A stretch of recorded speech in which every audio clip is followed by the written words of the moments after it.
Hello guys, welcome back to my channel after very long time. Question ये था कि क्या हम अपने फेस पे ब्राइटनिंग पर्पस से ब्लीच अप्लाई कर सकते हैं। ब्लीच मोस्टली फेशियल करने से पहले सलोन्स में लगाते हैं, तो ब्लीच से हमारी स्किन पे ब्राइटनेस नहीं आती है।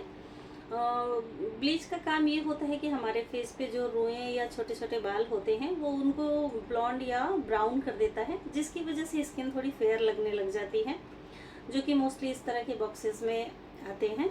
तो मैं तो आपको सजेस्ट करूंगी कि आप उसे पूरी तरह से अवॉइड करें, क्योंकि वो हमारे स्किन और स्किन के टिश्यूज़ को बहुत ज़्यादा डैमेज करता है और बाद में उसके साइड इफ़ेक्ट बहुत ज़्यादा होते हैं। उसकी वजह से आपको पिगमेंटेशन हो जाती है, आपकी स्किन पे डार्क पैचेस आ जाते हैं।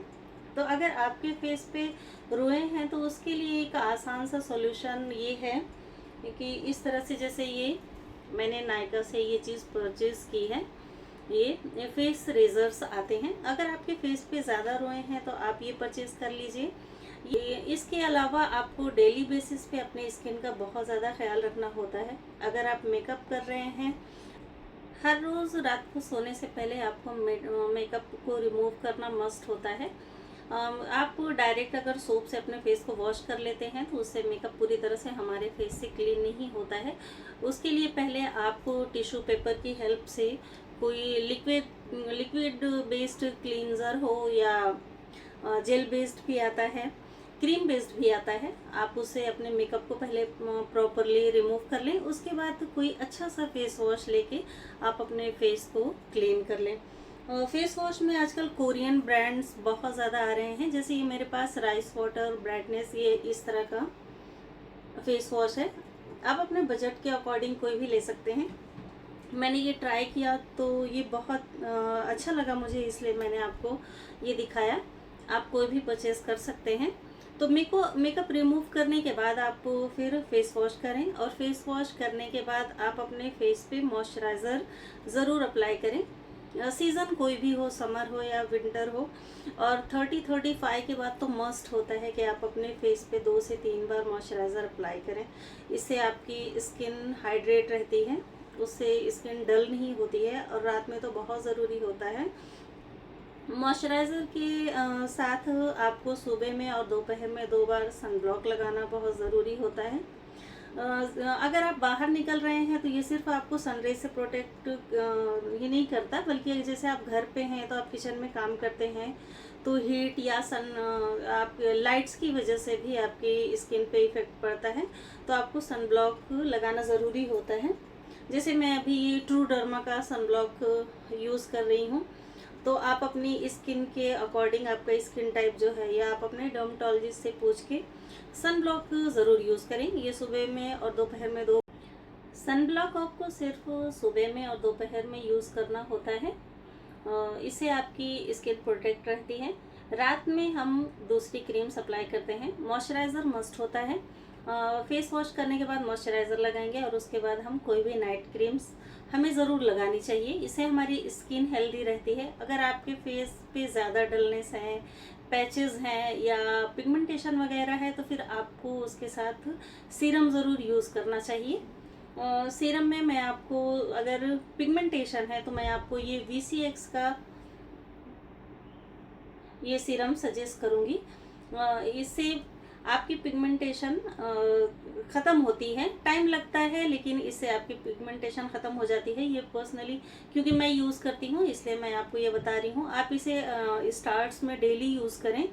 रात में इसके फ्यू ड्रॉप्स यूज़ करने होते हैं। जहाँ पे आपको पिगमेंटेशन है वहाँ पे आप ड्रॉप्स को लगाएं और बस अप्लाई करके छोड़ दें। और इसको लगाने के बाद आप हीट में नहीं जाएं, मतलब किचन वगैरह में नहीं जाएं।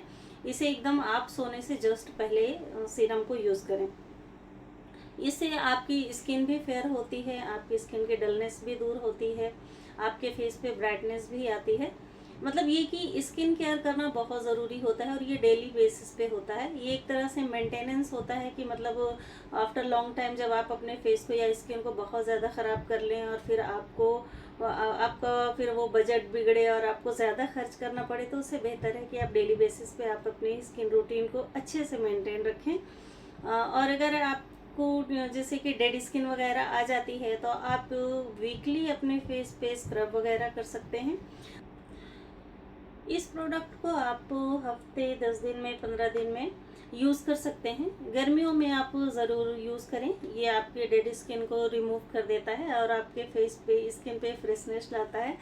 तो आप ये सारी चीज़ें अपनी रूटीन में रखें। इवन कि आप अपने फेस पे ब्लीच वगैरह अप्लाई करके आप अपनी स्किन को ख़राब करें, क्योंकि उससे टेम्पररी रिजल्ट आता है। वो आपके हेयर को थोड़ा ब्राइट करता है, इसकी वजह से आपको लगता है कि आप थोड़े फेयर लगने लग गए हैं। लेकिन आप ब्लीच को पूरी तरह अवॉइड करें, नहीं तो उससे आपकी स्किन बहुत ज़्यादा ख़राब हो जाएगी। हाँ, फेशियल वगैरह आप करा सकते हैं, उसे मंथली करा सकते हैं।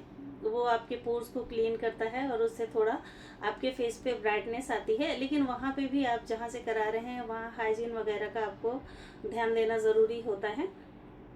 तो मैं इन सारी चीज़ों को आपको सजेस्ट करूँगी। नाइट क्रीम्स आप ज़रूर लगाएं। जैसे सुबह में और दोपहर में आप सनब्लॉक लगाते हैं, तो रात में मॉइस्चराइज़र अप्लाई करने के बाद कोई भी लाइट क्रीम लगाएं।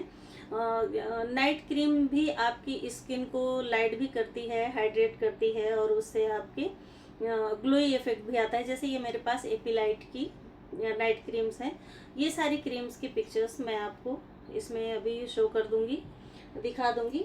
तो ये सारी चीज़ें स्किन केयर के लिए ज़रूरी होती हैं, आपकी स्किन को हेल्दी रखने के लिए। और फिर आपका स्किन टोन कुछ भी हो, आपको सांवले हैं या फेयर हैं या कुछ भी, वो मैटर नहीं करता। अगर आपकी स्किन हेल्दी है, ग्लोई है, तो हर तरह से आपको खूबसूरत दिखेंगे। तो गलत चीज़ों का यूज़ करके आप अपनी स्किन को ख़राब नहीं करें, हेल्दी रखें। और आपकी स्किन अच्छी रहेगी तो आपके अंदर ऐसे ही कॉन्फिडेंस आएगा। बस ये है कि आपको डेली बेसिस पे अपना और अपनी स्किन का ध्यान रखना बहुत ज़रूरी है। इसके साथ अपनी हेल्थ का ध्यान रखना बहुत ज़रूरी है। स्किन की हाइड्रेशन के लिए आपको पानी पीना बहुत ज़रूरी है। अभी जैसे गर्मियाँ आ रही हैं तो 2 से 3 लीटर मस्ट होता है। आप थोड़ी थोड़ी देर में करके पानी पीते रहें, इससे आपकी स्किन हाइड्रेट रहेगी, आपकी स्किन डल नहीं होगी। तो इन सारी चीज़ों का ख्याल रख के आप अपनी स्किन को हेल्दी रख सकते हैं। तो मिलते हैं नेक्स्ट वीडियो में। अगर आपका कोई और क्वेश्चन हो तो आप मुझे ज़रूर बताएं, मुझसे पॉसिबल होगा तो मैं ज़रूर रिप्लाई करूँगी। तो मिलते हैं नेक्स्ट टाइम। Bye bye.